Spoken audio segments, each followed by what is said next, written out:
Welcome to the trails at the top of Wisconsin. Hello and welcome to Discover Wisconsin. This is an anthem for those who look for more and never say they've seen it all. Windows down, let's take a ride. The good land's great tonight.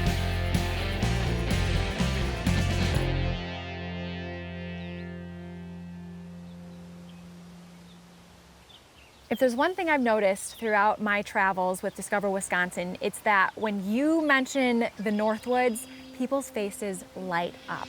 I think all of us have that sort of personal connection to some part of the Northwoods in Wisconsin.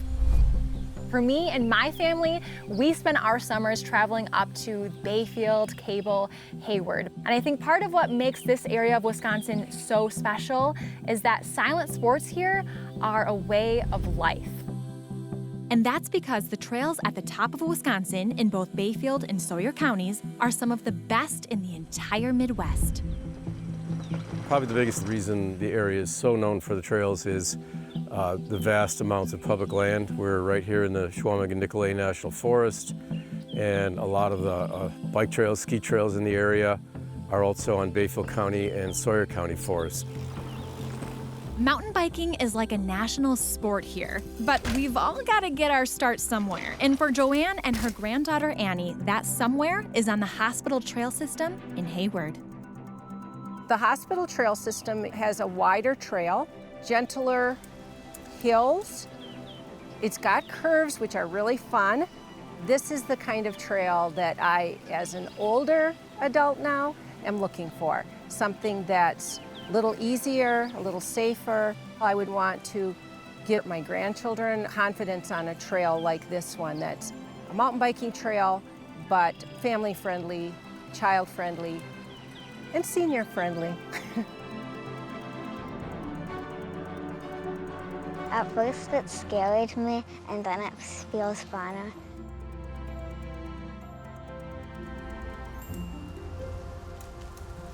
Five miles east of the hospital trailhead is the Hatchery Creek Pump Track. Now, my 10-year-old self is beaming here. This is essentially a BMX-inspired playground featuring dirt berms, narrow boards, rocks, jumps, and rollers, all of which you can ride without even really pedaling.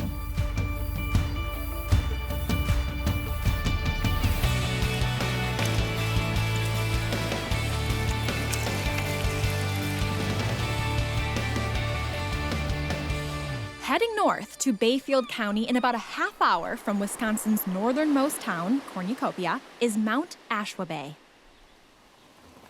It's mostly intermediate riding here at Mount Ashwaubenon, where you'll encounter bike trails with pretty epic names like Diesel Bear, Dirt Lip, and even Hoot and Hollow. We like to use the expression in the big woods. You do feel like you're lost in the woods, but you're not, because you're on a well-marked trail. I just like being in the woods. It's a feeling of freedom, a feeling of just enjoying nature, experiencing things. You never know what you're going to see. So this area is just one of my all-time favorite places to be. There are so many different things to do that I love being here. And I hope other people take the chance to come up and experience it as well.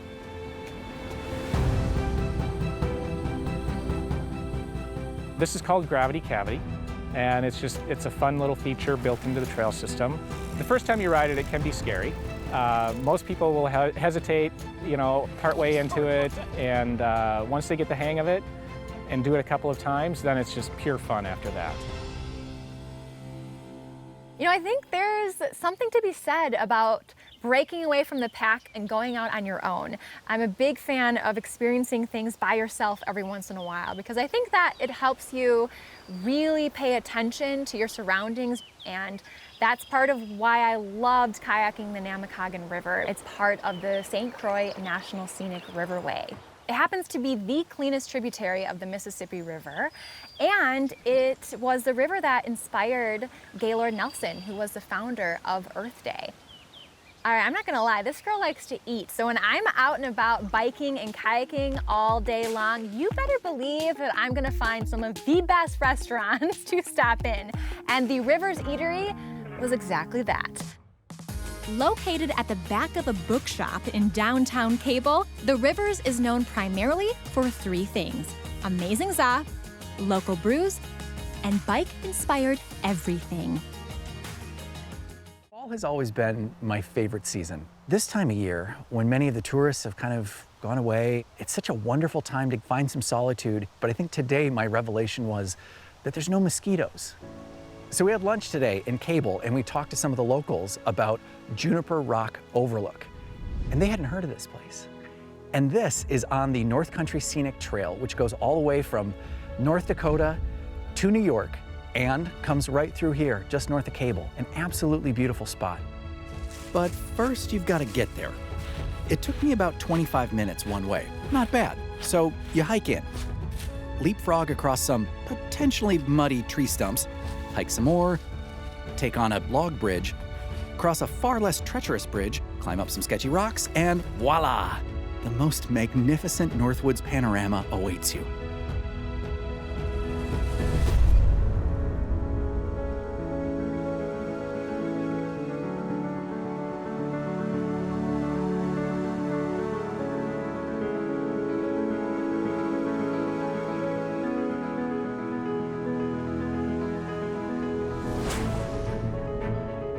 Today on the North Country Scenic Trail and Juniper Rock Overlook, it was just so peaceful and beautiful and almost overwhelming. The view was really, really spectacular. Juniper Rock Overlook is a spot that tends to fly under people's radar, and so does this next place. In Bayfield County, just south of Cornucopia and about 1.5 miles into a 100-year-old forest, is a gem of a spot called Lost Creek Falls. You'll embark on a quiet little hike. It's as secluded as it is tranquil. Before you even catch your first glimpse, you'll hear the sound of rushing water from the trails. And then you see it, the waterfall. It just opens up for you. 15 feet of cascading falls.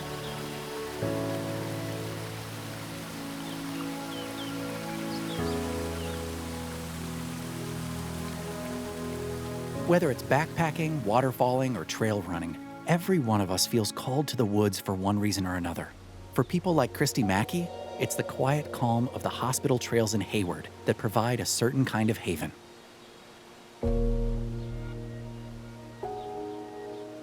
I'm Christy Mackey. I'm a Hayward local and a mother of 3. And I love running the trails in the fall. Trail running makes me feel really calm. I'm a much better mom when I get out and get a workout on the trails. It's a great place to think things out, whether you want to solve the world's problem or just figure out what's going to be for dinner tonight. You get to really concentrate on what you're doing and not get distracted by other things that might be happening. It makes you feel really good physically and mentally to be out here.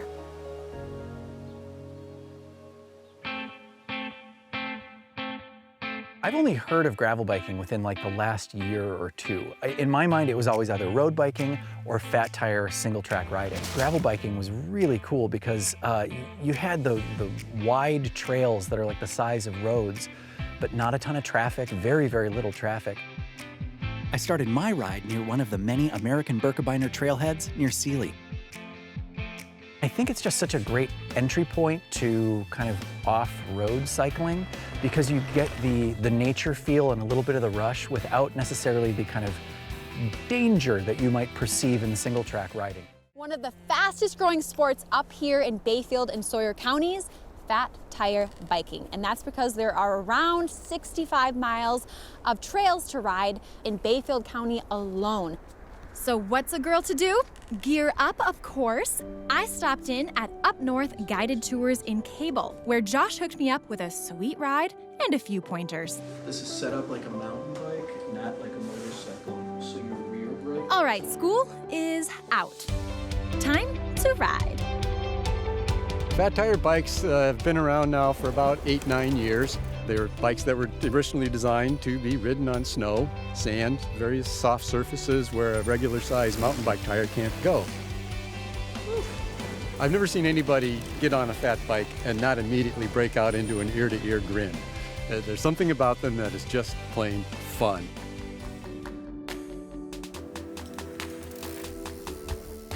I've always said that biking in general is the closest thing that a human being can get to flying without actually leaving the ground. That's how I feel about it. And mountain biking is like dancing. You're just dancing through the woods. If you're up here when there's snow on the ground and you're not on the cross-country ski trails, then people might start looking at you funny. Cross-country skiing is life up here in this corner of Wisconsin. And since I'm a newbie, I asked Hayward local Cindy Swift to turn me into an Olympic skier. The first time I'm trying to go for it, I'm not gonna lie, I kind of felt like a baby giraffe walking for the very first time. Okay, so I won't be heading to Beijing in 2022, but it's all good because the hospital trails are made for beginners like me. Once you kind of get some of the technique down and you learn things like the kick pole and how to kind of glide across the snow, it really does kind of come together. Now, if you're someone who has a little more experience, then you might want to take up the Birkie Trail. It is one of the most prestigious trails in the entire world when it comes to cross-country skiing. Whether you're a classic skier or a skate skier, both are welcome on the Birkie Trail. You're gonna see a fair amount of hills, a fair amount of challenges. A lot of those hills have very interesting names, I learned. Another feature that makes the Birkie Trail so unique is there are warming shelters along the entire way. All right, let's head north to northern Bayfield County, to the town of Bayfield. At Mount Ashwa Bay in Bayfield, winter is the name of the game. Here you can hit the trails or the slopes. We spotted first-time skiers, skilled snowboarders, and more than a few giggly snow tubers. Bayfield County is actually the second largest county in the entire state of Wisconsin. That said, there are only about 15,000 people who live here, which means when you come and visit, you get a big part of this county all to yourself. Nowhere does that sense of seclusion feel more real than at this rustic yurt, which is nestled a half-mile into the Bayfield County forest.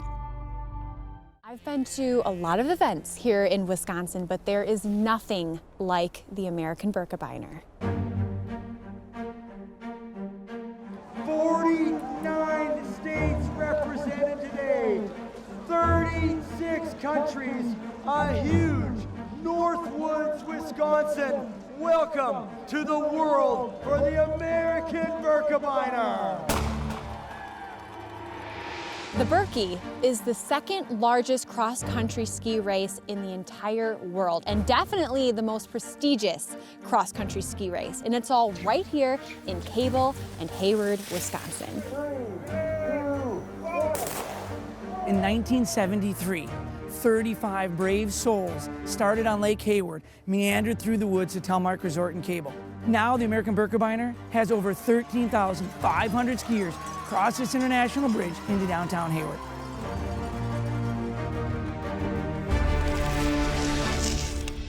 What started as one ski race has grown into a 4-day festival of Nordic events, including the Kortelopet, North America's second largest cross-country ski race. Held the day before the Birkie, the Kortelopet, or Korty, is about half the distance of the Birkie. While the Birkebeiner starts in Cable and ends in Hayward, the Korty spans 29 kilometers, starting near Seeley and finishing in downtown Hayward. One of the cool things about the Kortelopet, we have our youngest skiers that are 13 years old, all the way up to 81. I skied the Kortelopet race at the American Birkebeiner. I knew that it would be a big challenge for me personally, but I really wanted to set new limits for myself. You come around the corner and go over the international bridge that they put up over the highway, and you see your teammates and random people that you don't even know that are cheering for you and yelling out your bib number. I would do this again in a heartbeat. They throw around the term Birkie fever here, and it's something that it's contagious. You catch it. Annie Hart caught Birkie fever when she was just 5 years old. She started with the Barnaberkey and later skied in the Kortelopet. By age 25, Annie was named to the U.S. Olympic cross-country ski team. You looked up to racers back then. What does it feel like to know there's probably a lot of little kids looking up to you? I think it's just amazing that they see me as this kind of role model, and not just an athlete, but as like a girl in sport, and just, you know, following that unabashedly. I hope that that's just like a huge inspiration to them, that you can be a 5-year-old with a Barnaberkey and an Olympian 20 years later. My favorite part of skiing is just sort of being alone in the woods, and you hear your skis just sort of gliding across the snow, and it's sparkly, and the trees are sort of whispering with you. But then the Berkey adds a whole nother level to that, because it's you and 10,000 of your best friends. Everyone's going from 00 to Main Street if you're doing the Cordy, or from Cable to Main Street if you're doing the Berkey, and that kind of shared experience is, I think, super special. And I'm just a spectator this year. I'm not even racing, but you can't help but get a little emotional just watching people cross that finish line. And like you said, they're putting their heart and soul into this race. It's such an accomplishment. And when you're skiing down Main Street, you just feel like a rock star. And the racers aren't the only rock stars in town. The Berkey and the Cordy are pretty phenomenal events in that there are thousands of volunteers who put this together every single year. This is more than a Wisconsin event. There's a culture and a soul here at the American Birkebeiner. You see moms and teenagers and dads and grandmothers and little kids. You see everyone here really invested in this race. There are people who live and breathe this, and you don't really get it until you're here, seeing it and taking it in for yourself. It's special.